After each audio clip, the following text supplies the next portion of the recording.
In 1973, the founder of Federal Express walked into a Las Vegas casino. He was carrying the company's last $5,000. Not his own money, the company's money. Every paycheck, every plane, every package was riding on a blackjack table. And that is not even the craziest part of this story. 2 years later, the same man was facing federal prison, accused by his own family.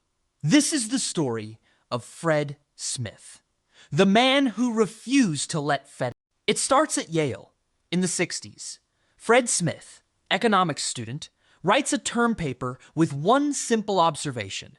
America is becoming a computer society, but shipping is stuck in the Stone Age. A single package could take a week to cross the country, handed off between airlines, cargo agents, and truckers like a hot potato. Fred's idea? One company. Its own planes, its own trucks, everything flying at night through one central hub, delivered by morning. Legend says his professor gave the paper a C. Interesting, but not feasible. Here's what the professor didn't know. Fred wasn't a normal student. His father had built a business empire, bus lines, a restaurant chain, and died when Fred was just 4 years old, leaving him millions. So Fred had the idea and the money. But before he could use either of them, he went to war. Instead of Wall Street, Fred Smith joined the Marines. 2 tours in Vietnam, first as a platoon leader on the ground, then as a pilot flying over 200 combat missions. He came home with a Silver Star, a Bronze Star, and 2 Purple Hearts. But he also came home with something else. He had watched the military move mountains of supplies with brutal precision, and he had watched what happens to people when logistics fail. He later said the Marines taught him more about running a company than any business school ever could. Now he had the idea, the money, and the discipline. Time to bet everything.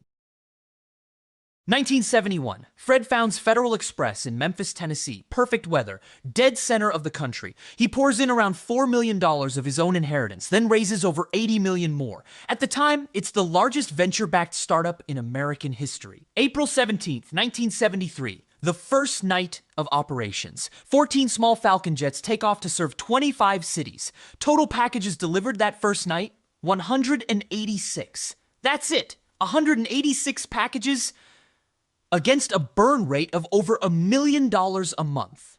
And then, 6 months in, the universe decided to test Fred Smith. October 1973, the oil embargo. Overnight, jet fuel prices explode. For a company whose entire business model is fly planes every single night, that's a death sentence. By 1974, Federal Express is roughly $30 million in debt. And the stories from this period are unbelievable. Pilots paying for jet fuel with their personal credit cards. Employees quietly holding onto their paychecks, not cashing them, so the company's account wouldn't collapse. Couriers keeping their vans running out of their own pockets. These people believed in Fred more than the banks did. Because the banks? Fred went to investor after investor, bank after bank. The answer was always the same: no. And then came the worst Friday of his life. Fred checks the company account, $5,000. The fuel bill due Monday, $24,000. No fuel means no flights. No flights means Federal Express dies on Monday morning. Fred flies to Chicago to pitch General Dynamics one last time. The board says no, and this is where our story began. Fred is sitting at the airport with the company's last $5,000, waiting for his flight home to Memphis. And he makes a decision that no lawyer, no accountant, no sane human being would ever approve. He doesn't board the flight to Memphis. He boards a flight to Las Vegas. That weekend, Fred Smith sits down at the blackjack tables and plays with the last money Federal Express has on Earth. Think about that. One bad run of cards, and it's over.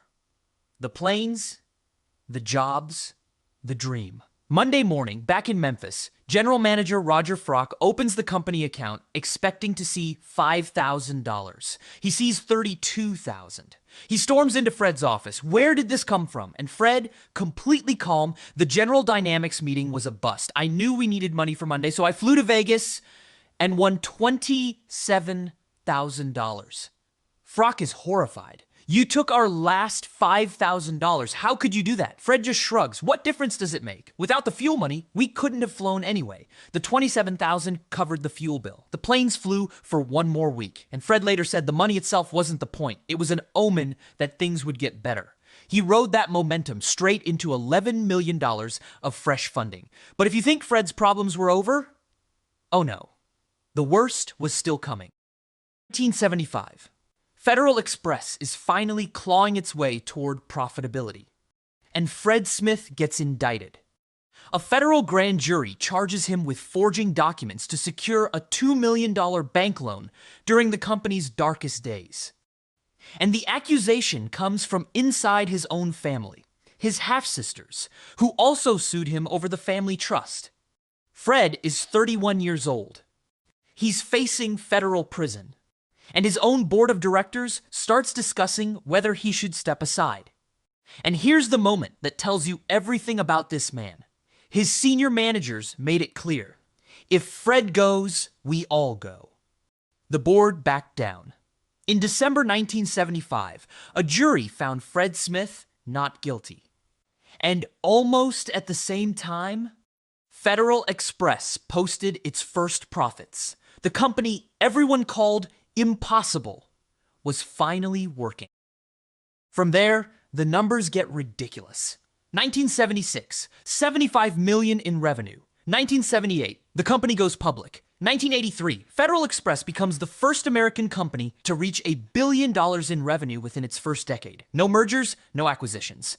Today, FedEx moves millions of packages every single day and runs one of the largest cargo airlines on the planet, a $70+ billion giant that exists because one man refused to fold. Fred Smith passed away in 2025 at 80. He once wrote that no business school graduate would ever recommend gambling as a financial strategy. But sometimes it pays to be a little crazy early in your career. So here's my question. Friday night, $5,000 in the account, $24,000 due Monday. What would you have done? Tell me in the comments, and subscribe for more stories like this one.